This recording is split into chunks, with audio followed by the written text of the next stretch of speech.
কলেজের সামনে ট্রাম রাস্তার ওপর দাঁড়িয়ে যেখানে বিদ্যাসাগর মহাশয়ের বিচরণ ক্ষেত্র ছিল, সেইখানে তাদের বিদ্যাসাগরের ছবি এবং বিদ্যাসাগর প্রণীত বর্ণ পরিচয় পথ চলতি মানুষদের হাতে তারা তুলে দিচ্ছেন।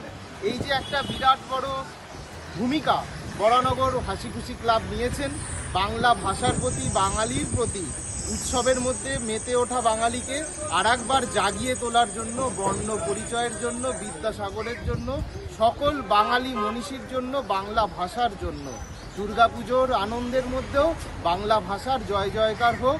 হাসি খুশি ক্লাব দুর্গাপুজো কমিটি এবং সংবেদনের পক্ষ থেকে সকলকে জানাই শারদীয়ার প্রীতি শুভেচ্ছা অভিনন্দন।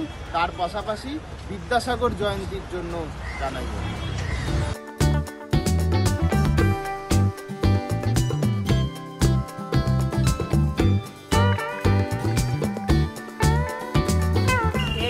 ছেলে মেয়েদের মধ্যে অনেক বাচ্চা ছেলেদেরকে তারা অনেকে বিদ্যাসাগরকে চেনেই না, ছবি দেখলে হয়তো বলতে পারবো না পেয়েছে, কিন্তু বিদ্যাসাগর যে কী তৈরি করে গেছে, তাদের জন্য কি রেখে গেছে, অবদান রেখে গেছে, তারা আজকে কেউ জানে না। বিদ্যাসাগর প্রত্যেকের জন্য অনেক কিছু করেছেন। তিনি দয়ার সাগর ছিলেন, তিনি দান করতে করতে নিজের শালটা পর্যন্ত অন্যকে দান করে দিয়েছেন, গায়ে কিছু রাখেনি। এরকম একজন মানুষ আজকে আমাদের জন্মদিন, তাকে আমরা স্মরণ করতে পারছি, তার জন্য আমরা নিজেরা গর্বিত। আমরা রামকৃষ্ণদেবের কথা যদি বলি, রামকৃষ্ণদেব যখন বিদ্যাসাগরের কাছে গেছিলেন, তখন রামকৃষ্ণদেব বিদ্যাসাগরকে দেখে বলেছিলেন যে আমি এতদিন নদী নালা বিল অনেক দেখেছি, আজকে এসে সাগরে পড়লাম। তাহলে কোন জায়গায় তিনি বসে থাকতেন।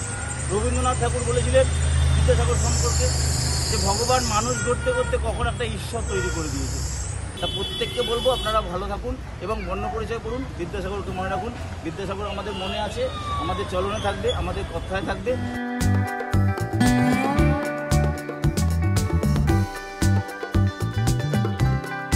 আমরা মিলিত হয়েছি বিদ্যাসাগরের জন্মদিন উপলক্ষে। 1820 সালে 26শে সেপ্টেম্বর উনি জন্মগ্রহণ করেছিলেন। আর কম বেশি সবাই আমরা যারা একটু পুরনো তারা সবাই ওনাকে জানি, কিন্তু আজকালকার যারা ছেলেমেয়েরা তারা অনেকে চিনতেই পারেন না, জানেই নেই।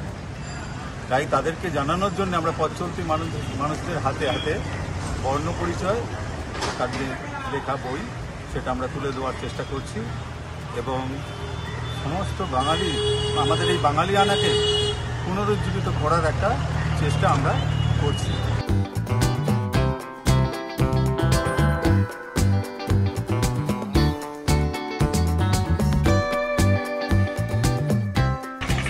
সেপ্টেম্বর বিদ্যাসাগর আমাদের, যিনি বর্ণ পরিচয় লিখেছিলেন, 225তম ওনার জন্মদিন। এই জন্মদিন উপলক্ষে আমরা সোচ্চার হয়েছি পথ চলতি মানুষকে এই বাংলা ভাষাকে জাগৃত করার জন্য, যাতে মনে রাখে, মানুষ ভুলে যাচ্ছে, সেই মনে রাখার জন্যই আমরা এই প্রচারের মধ্যে আছি।